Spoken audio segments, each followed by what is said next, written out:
expansion sa negosyo pero hindi ka gagastos ng malaki. Yo, what's up mga boss? It's me again, Rudy Silvido. So ngayon pala mga boss, meron ako natanggap. Yung isang branch namin, yung may-ari noon is nagpadala siya ng letter sa akin na nagsasabi na mai-expire na daw yung kontrata namin. June ata yun, June or July, hindi ko lang matandaan, pero yun nga. So meaning to say, gusto niyang i-renew ulit yung kontrata namin sa isa kong shop sa Mandawi. Pero sa ngayon kasi nag-iisip ako kung i-renew ko ba or hindi. Actually nag-meeting na kami ng mga tao ko nito na sa ngayon talaga iba na yung game ko talaga sa pagpapa-expand ng business. Akala ko dati mga boss na the more na mas marami kang branch, mas lalaki yung business mo. Pero napatunayan ko na hindi pala talaga ganon. Hindi siya siguro sa niche namin or sa kategory ng business namin, sa industry ng business namin. Sa ngayon, hindi pa siya okay para sa akin na magdagdag ng branch. Dahil kapag magdadagdag kami ng branch, meaning to say, malaki yung kapital. Nasa IT industry kami, tapos brand new lahat yung binibenta namin. And product based kami, at tsaka meron kami services pero konti lang. So yun nga, since naka product based kami na business, so it means na mas malaki yung ilalabas natin na capital.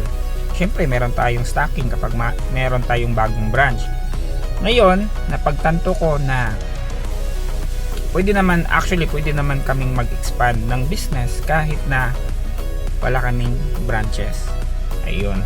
So yun yung yun yung challenge ko na on how to grow your business kahit na hindi ka gagastos ng malaki. Okay, so actually meron na akong mga vlog dati na kaya ko nang tanggalin talaga yung retail store ko talaga na dalawa. Pero sa ngayon paunti-unti lang.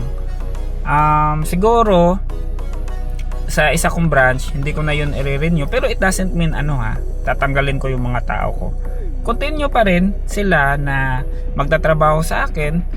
Pero ang kagandahan yan is we can do our business kahit na online lahat. So ayun, I don't know bakit anong nangyari sa business model namin, pero ito talaga yung ito yung nangyayari sa akin na the more dito ko na siya nafi-feel na the more kang mag-i-expand, hindi kailangan na gagastos ka ng malaki. Mas maganda yung strategy ng expansion mo if mas nakakatipid ka or kaya mong mag-expand kahit na wala kang malaking budget or pangkapital. So yun lang, yung message ko lang talaga sa lahat ng mga negosyante na who are viewing this video right now, na hindi porket nagdagdag ka ng another branch ay maganda yon sa cash flow mo, maganda sa business mo. Sometimes para sa akin at our stage of our business right now, hindi ko na kailangan ng branches.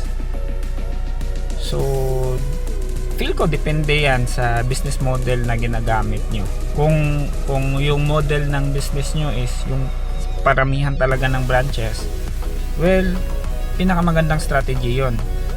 Pero ngayon talaga sa amin, dito ko na feel yung yung less is more na kasabihan. Mas konti, mas maganda or mas marami. Ayun. Basta yun lang. So yun, comment kayo sa baba kung tama ba yung decision ko na hindi na ako magre-renew, tapos isasara ko na yung isa kong branch, tapos lahat online na kami. And by the way mga boss, meron pala akong ginawang ngayon, meron kaming platform na ginagawa. Isa to sa binibigyan ko ng pansin ngayon, which is yung PC Aid. PC Aid IT Solution. So it's a platform for computer related services. So ito yung isa sa rason bakit nasabi ko na hindi mo kailangang magpalabas ng malaking kapital para mag-expand ka.